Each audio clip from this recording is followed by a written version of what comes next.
Hello and welcome to Wait, It Gets Better, the Improvisational Storytelling Podcast. We tell stories, you listen to stories, and get inspired to write novels, giving us all the credit. I'm, of course, Levi. I'm Reed. And I'm Seth. And we are here to give you ideas. We know you listen, Stephen King. Please return my emails. So here we are in our second episode. Does someone want to give a recap, or do you want me to give the recap? So it was a dark and stormy night. No, so this is the sequel to the Heroes from the Future, I think. No, Heroes from the Past, I think is what we ended up calling the story before this story. And if you haven't listened to that one, go back and listen to it. We're going to lightly reference it, but we're not going to sit and rehash the whole thing. This is a couple years, I'd say somewhere like 500 or so years after the end of that story. If you guys remember, at the end of that one, basically a bunch of people had left Earth hundreds or thousands of years ago to sort of seed other planets, and in the interim, they had kind of changed. So when they come back, they seem kind of alien, but they are all humanoid. And at the end of that story, after sort of they defeated, was it Tyrone was the bad guy in the last one? Tyrone, yeah. Yep. Yeah. They defeated him and all these crazy things had happened and they came back into orbit. That was kind of the last thing that really was said about that story. And here we are now, a couple hundred years later, and the aliens, I should call them outworlders or otherworlders, because they're not aliens, they're humans, but they've just adapted and changed over the years to basically be alien-like. I think that's what you started using last time was Outworlders or... Yeah, Outworlders are good, I think. They have attempted to help the humans who live on Earth, the Earthlings, sort of rekindle the once great civilization that they had. We kind of went back and forth a couple of times trying to figure out the best way that they were doing that. We oscillated on they were the bad guys and they were like using humans. And then I said that they should be the good guys who want to help humanity, but they do it in an inefficient way because they are still, even though they're all human descent, the Outworlders are still have a couple thousand years of their own sort of way of doing things, right? So some might come and want to preserve the Earth, and so they spend dozens of years on conservation. And then other ones might come and want to really help the people, reach their highest physical potential. And so there's like this huge push for human, and what it ends up doing is it ends up creating kind of a resentful, kind of bitter population who in some ways feel like, and in some ways it's presented like they are under crazy and Jurassic alien tyranny, right? And so our villain is essentially going to be a rebel who is trying to free us from the tyranny. That was the sequel, which Seth had. I had beginning scene, which had a character having a dream about kind of looking over the city from a high place and thinking it kind of looked like a circuit board, and then having a giant being sort of come out of the ocean and there being like a great buzzing and he like destroying the land, and then his face came out and it was the guy who was having the dream, and then he kind of woke up and he was in the city and he was kind of wondering what that meant. And then Reed's was, what was yours, Reed? It was a magic system, and right. I called it divine empowerment, heralded by angelic beings. Right. And this is hearkening back to the previous story where people had sort of in this post-apocalyptic world that we were previously writing in, people had pretty much rejected a divine, and in the place of a logical or a physical system, and people had begun to realize that with emphasis and intent on beauty and honor that how do we say this? Efforts could be uplifted into more powerful actions. Does that explain it, Reed? Yep. And so that is Reed's magic system sort of moving over into this new place that we are now. Does this sound like a good did I do a good recap, boss? That's good. All right, 1 gold star sounds good. on the recap chart for me. What story elements did you guys have? A unique pet. I have wise old man. All right, I have, what did I have? Ka-Tet members, Ka-Tet. which I'm very interested in doing. So who wants to go first? Does anyone have any world building ideas they want to add in? Here we are at the second episode of this one. Anyone have any interesting things to add in? I don't have any direct world building things, but I'm ready with mine if you guys, want to wait a second. I mean, not like to, unless Reed or Levi, you really want to jump in on yours. I've been thinking about the the world as it sits. And have either of you guys read the book Snow Crash? No, I've just heard you talk about it a little. Seth, have you read it? I don't.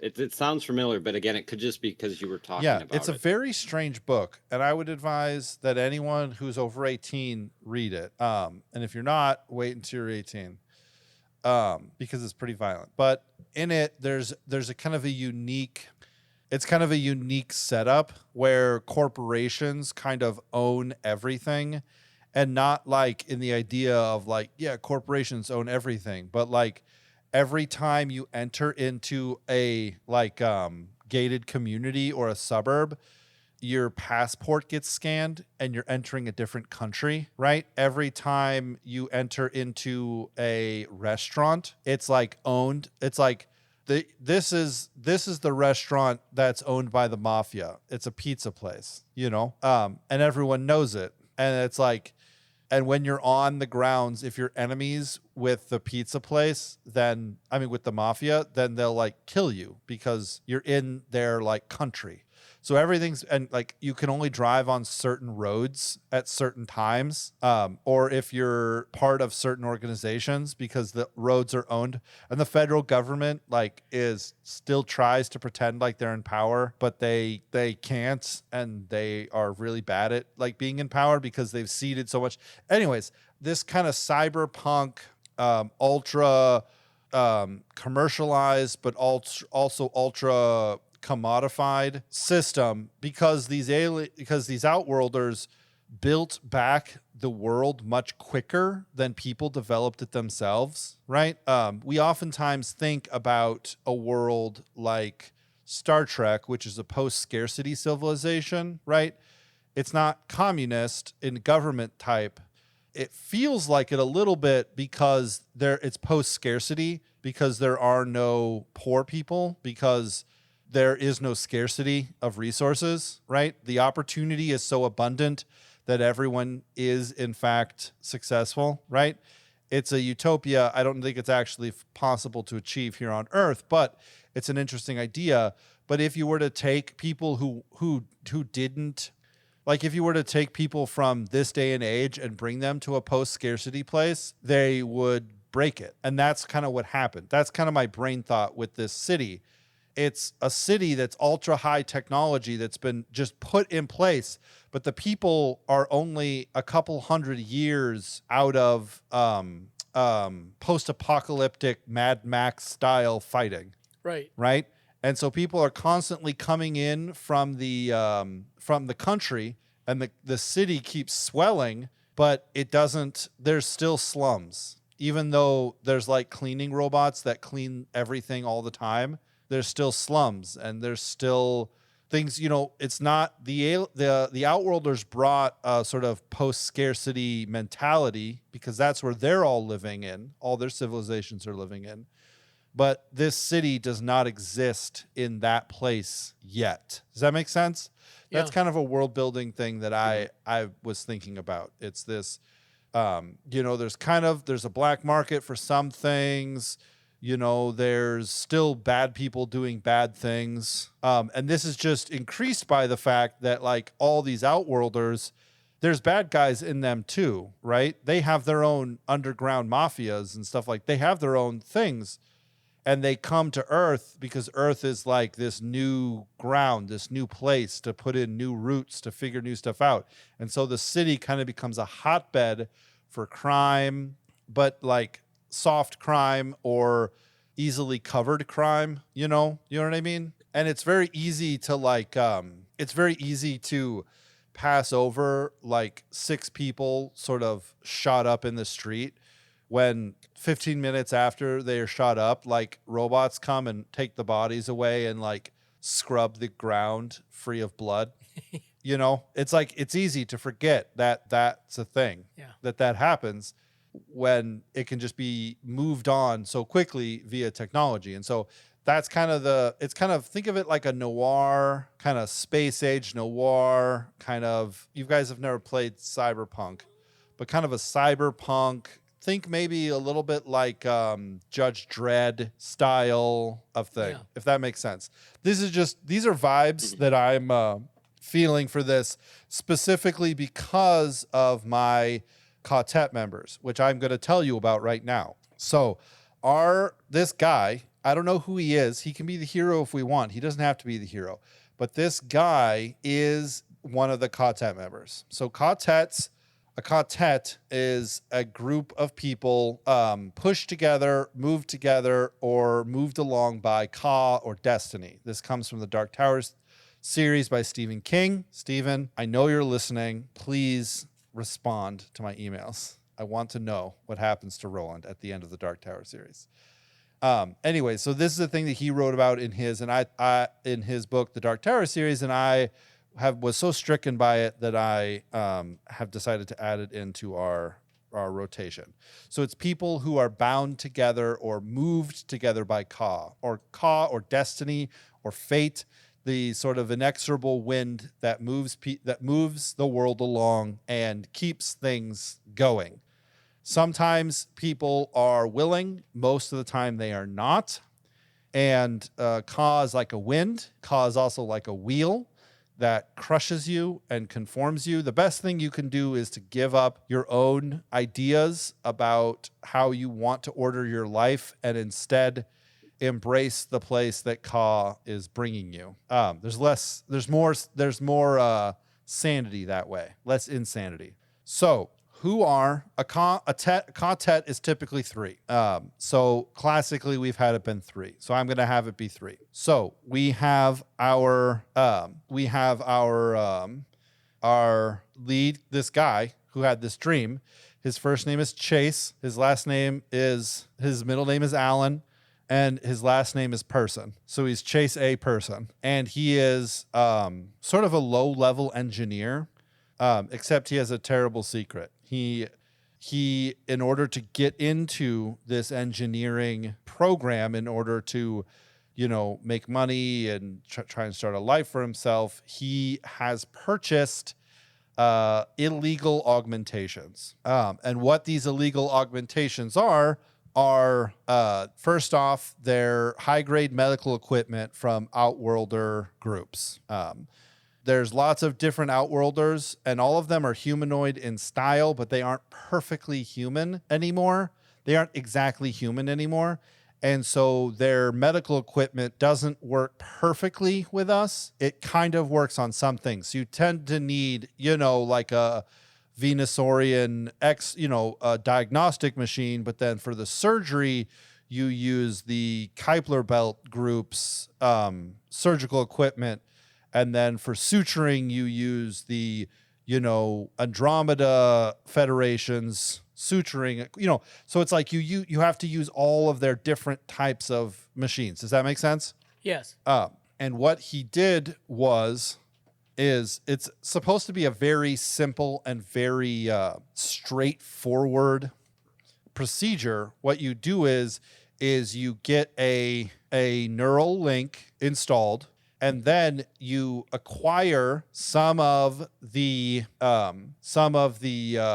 material that the nanobots that saved Earth from nuclear fallout and that Teach used to fight off Tyrone in the last book.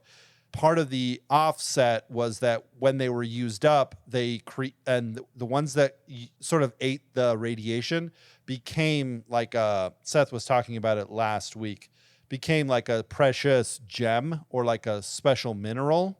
And you use that because it has the trace sort of DNA of the highly advanced engineering systems that humanity would have used before. And you use that as a data set to basically teach your brain how to understand human technology very quickly. Human being earthling technology. Because that's what the Outworlders are trying to do, is not just give Earthlings technology, but teach them how to rediscover their own technology. Because there's like dozens of satellites and mining vessels like out in the solar system that are just off right now. And once Earthlings can get to the place of learning how, they can just turn these things back on and like they'll be able to make leaps and bounds. Anyways, the problem is that Chase shares a really unique genetic marker with his great-great-great-great-grandfather, Teach, right? He has no idea. He doesn't know that. He's looking back and seeing that. And what happens is while Teach was using the nanobots back in the other book, they were copying his consciousness into themselves, right? It's just one of the functions that they did in case he ever were to suffer great biological distress, as they would put it, death, right? And so what they do is, because they recognize this unique genetic structure in Chase, they say, oh, he's back. So they bring forth all of the nanobots that were saved specifically to hold his consciousness, and they bring them to him. And then there's Chase, inexorably tied to his great-great-great-great-great-grandson, right? His consciousness is like 2 weeks before he fights the Tyrone. That's when it was finished, and the nanobots went into deep storage. But now this guy's great-great-great-great-great-great-grandfather is here and is like created out of nanobots. And then the AI that did the work, that sort of directed these, is the kind of third kind of string that binds Teach and Chase together, and it has its own personality, having been sort of in dormancy, but also having been like learning and studying Chase's sort of neural network for, hundreds of years. It kind of has its own kind of 3CPO, R2D2 level, cynical, fun, humorous. So that's the Ka-Tet members. What do you think, Seth? Trying to wrap my head around it here. So Chase is not like, he's not harboring like the recreated consciousness of his grandfather. No, it was just, it recognized the genetic markers and sort of assumed that one of his descendants must be like calling him up, basically, by putting, because what you get this neural link, that he got installed, and then he got some of this, what was the nanite leftover material, and put it in there for it to analyze and basically teach his brain how to understand it. And what it did instead was say, oh, it's calling up. We recognize these. There's enough of these genetic markers. We recognize this is here. All right, bring him back. It's time. And it's a bit of Ka too, Ka doesn't have to explain to anyone why it does the things it does. It was just, So, but this is a unique, separate individual then. Yeah. My idea would be is that there's in some way inexorably tied together, at this point in time when it first kind of happens, the only thing containing Teach's consciousness is these 250,000 flying nanobots. And because they're kind of connected to Teach, my idea would be is that he can't go too far. They can't go too far away from each other, right? And that eventually it gets to a place where like everyone's kind of living in Chase's head, It's like the nanobots kind of live on the skin around Chase's ear and around his eyes. And so Teach can like see and hear, and he just talks to Chase like constantly. And then the AI is there. And at first, Chase is very like, I'm going insane. I'm one of the 2% that like when they get augmentations, they like turn into a monster. That's what's happening to me. And slowly through the story, he kind of realizes, no, I'm not, something else. And then it kind of gets revealed as it goes along. Does that make sense? Okay, so he's not, yeah. So like, it's not like he's physically there, other people can see him. It's just something that's, as it would be, living inside of Chase's head. Technically, although there is a digital aspect to it. If the right technology was sort of presented, Teach could be downloaded into a server, and then a new body could be made for him and he could be put into it. If all of that technology could be aligned from all the different outworlders, that could happen. But it's not like he is only in his head and he can't get out. It's more so like Teach is himself really kind of shocked at the whole thing. It's like, to him, he went to sleep and thought, okay, we're heading towards where Tyrone's building the pyramids. We're about 2 weeks away, and he goes to sleep, and then he wakes up and he is like, has all this extra sensory understanding, and he's looking and he sees this person, and everything is like, it's like waking up in a new place, in a new time, with a totally different body and a totally different understanding. But Teach has done this before, this is a thing right. that he's done before. So he adjusts to it very quickly, and he's the hero now, right? When he first woke up the first time in our previous story, he wasn't the hero, but he's the hero now, or he was the hero in his story. And so the wisdom and the patience and the honor and the grace and the ability to keep a level head all exists.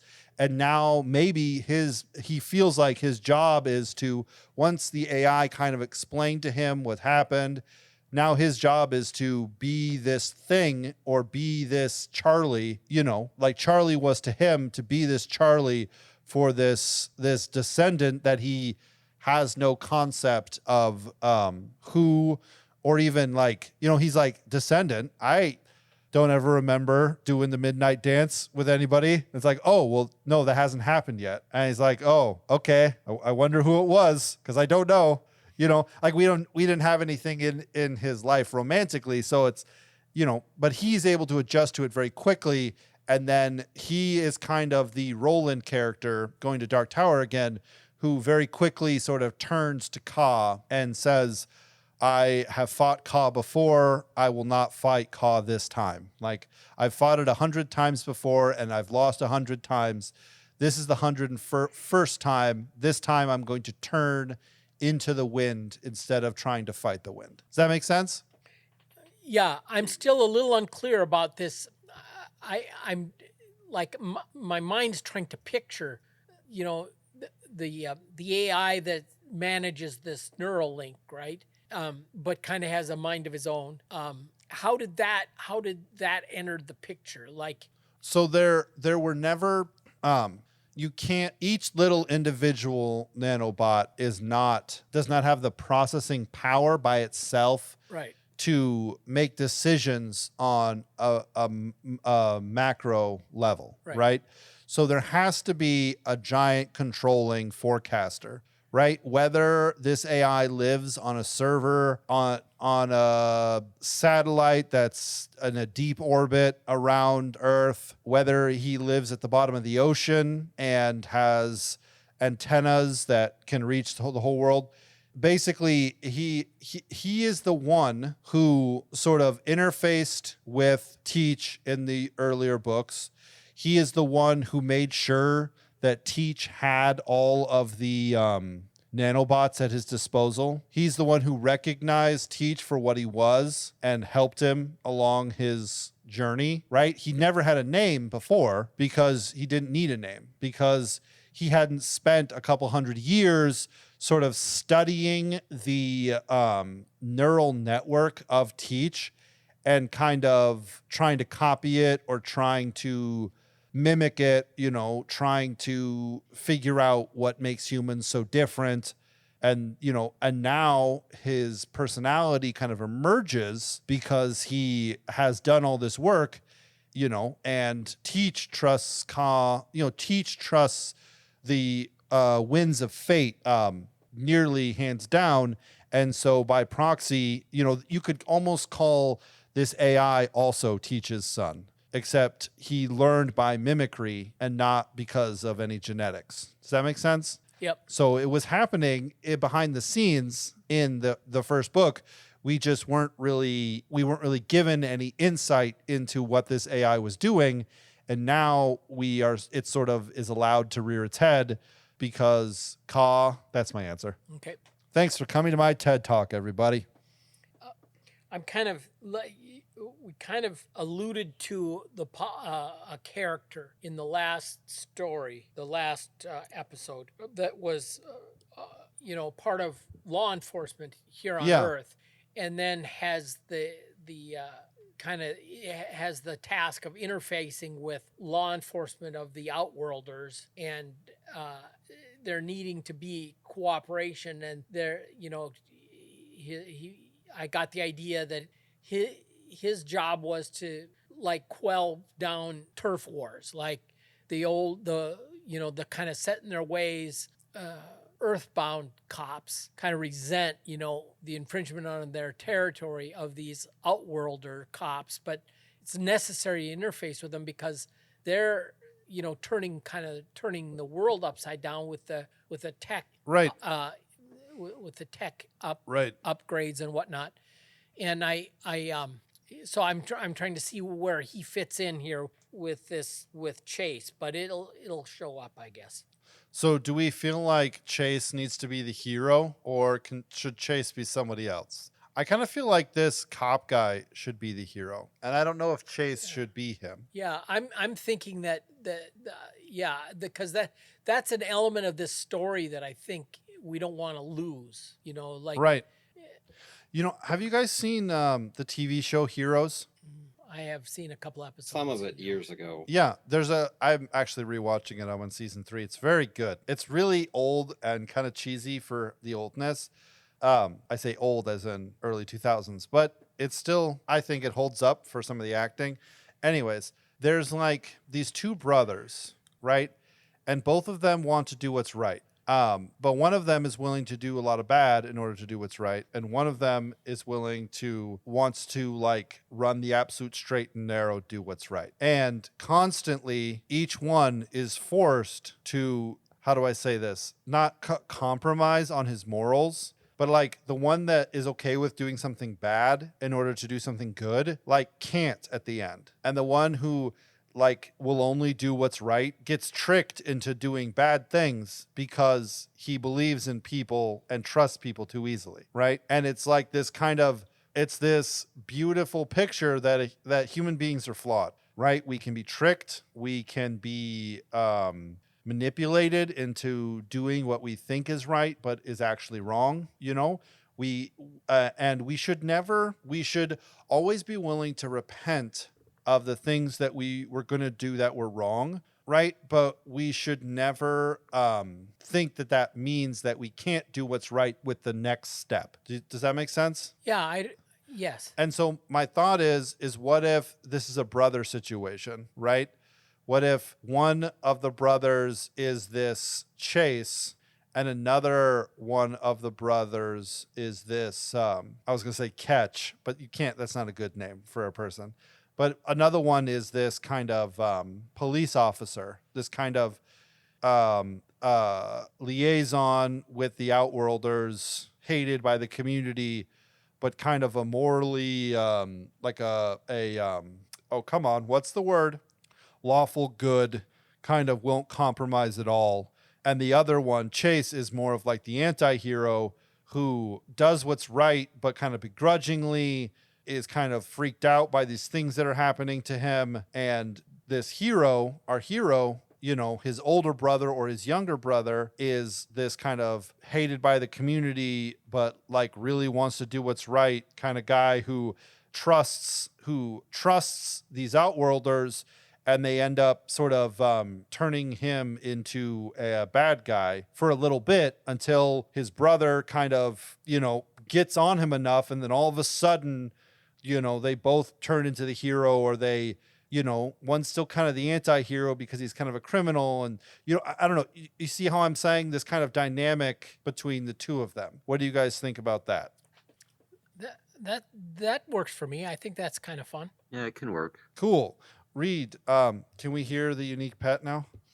Yeah. A cop from the one of the outworlders that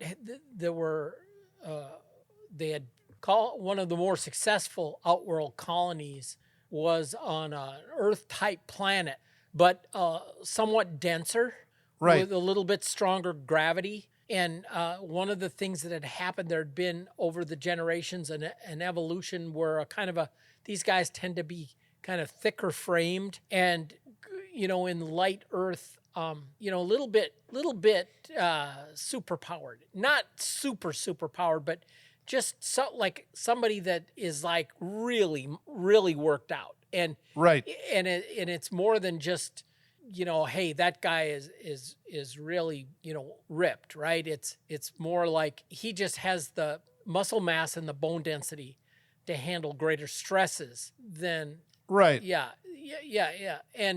And he gave this cop hero guy. We haven't got a name. I haven't got a name for him. I came up with the name of the other one. So yeah. Anyway, he gave him a pup. He gave him a police dog pup from the off-world. And so this police dog pup is a very powerful beast.